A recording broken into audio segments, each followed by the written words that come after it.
आज बड़ा ही पवित्र दिन है।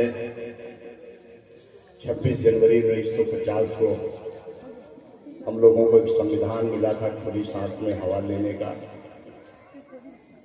आज इस मदरसा अरबिया में आप सब ने मुझे बुलाया।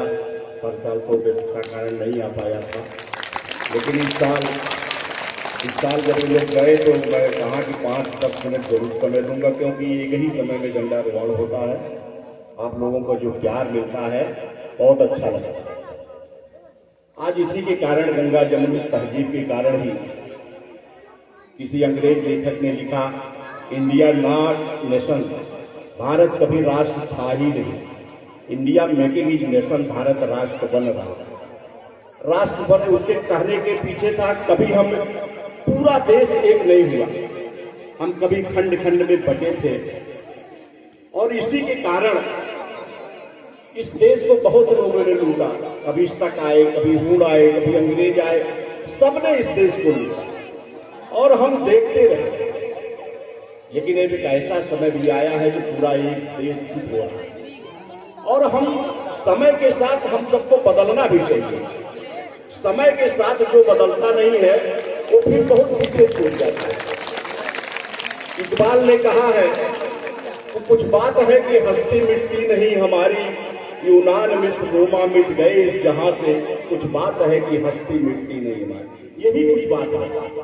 यहाँ के बच्चों को जो निकलते हुए देखता हूँ, कोई बीएड कर रहा, कोई एमएड कर रहा, कोई टीचर है, कोई इंजीनियर की अपेक्षा करता, तो मुझे बहुत अच्छा लगता है। क्योंकि हम थोड़ा मदरसा से हट के भी जो हमारी आधुनिक शिक्षा है उसको भी ये समाज ग्रहण कर रहा है। आज बहुत IAS PCS की जब सूची देखता हूँ तो उसमें मुसलमान भी के नाम बहुत आयत मिलते हैं। तो हमको बदलना है जमाने के साथ। आज हमको कंप्यूटर भी सीखना है, हमको चंद्रमा पर भी जाना, हमको सैटेलाइट भी लॉन्च करना, इसमें सबको भाग लेना है। इस नाते हमारा देश जो है बहुत तरक्की कर रहा है। 1947 में हम स्वतंत्र हुए। 1947 में हम स्वतंत्र हुए। बहुत लोगों ने अपने इस देश के लिए कुर्बानी दी और स्वतंत्रता के बाद हम बहुत कुछ आगे बढ़े। 1950 में जो हमारा संविधान हुआ, जिस संविधान के कारण आज हम लोकतंत्र की बहाली के कारण अपना मताधिकार का भी प्रयोग करते हैं और अपने देश के लिए बहुत सारे लोगों ने फांसी के फंदे को चूमा, बहुत कुर्बानियां दी और वो स्वतंत्रता की सांस भी नहीं ले पाए। स्वतंत्रता के बाद देख भी नहीं पाए भारत का तिरंगा। आज भारत का तिरंगा पूरे विश्व में बड़े शान से लहरा रहा है, हम सबके कारण, एकजुटता के ही कारण। इस नाते देश अक्षुण्ण रहे, अखंड रहे, हम सबकी इसमें ही कामना है।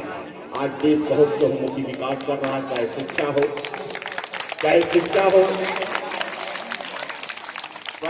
हो, चाहे स्वावलंबन हो, चाहे स्वास्थ्य हो, हर क्षेत्र में सरकार अपना एक बहुमूल्य योगदान दे रही है और हम सबका कर्तव्य भी है इस राष्ट्र के साथ खड़े रहे।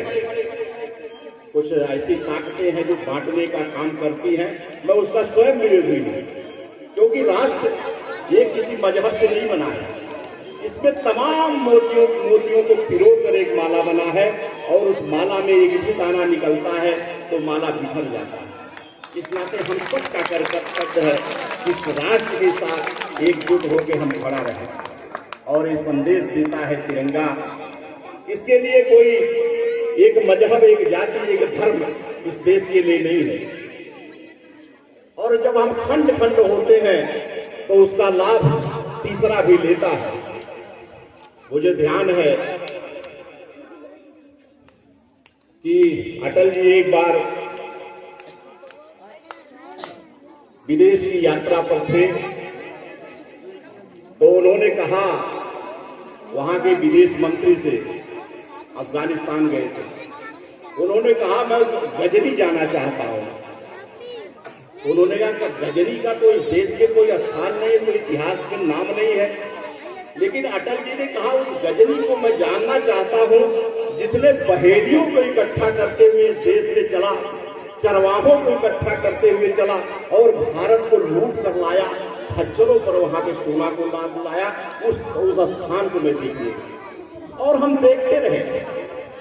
लॉर्ड क्लाइव जब इस देश में आया 1797 में और कलकत्ता का नवाब सिराजुद्दौला, उसको पता चला कि एक विदेशी आ रहा है इस देश में और वो सावधान हो गया, इस विदेशी को हमको रोकना चाहिए।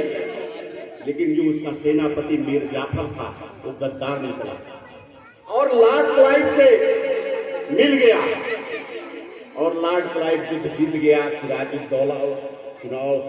सिराजुद्दौला युद्ध हार गया और वही से ईस्ट इंडिया कंपनी अंग्रेजों ने 200 वर्ष शासन किया।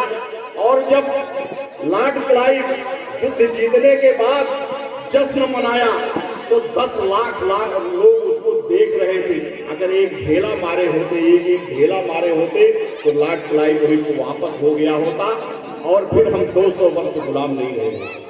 हमारी आदत थी हम कभी एक दूसरे में, लेकिन सिराजुद्दौला ने जो युद्ध भले नहीं जीता हो, लेकिन जो उन्होंने उस जगाया इस देश को, समाज को संदेश दिया, वो बहुत अद्भुत था। इस नाते हमको इस देश के साथ जरा भी खरोच आई तो हमको सबको खड़ा होना चाहिए। इस नाते आज 26 जनवरी के मौके पर आप सबको साधुवाद देता हूँ। आप सब ने बुलाया, गंगा जमुनी तहजीब इस देश में कायम रहे, हम सब मिलकर इस देश को पुनः सोने की चिड़िया बनाए। इतना ही निवेदन करते हुए अपनी वाणी को विराम देता हूँ। आप सबको बहुत बहुत शुक्रिया।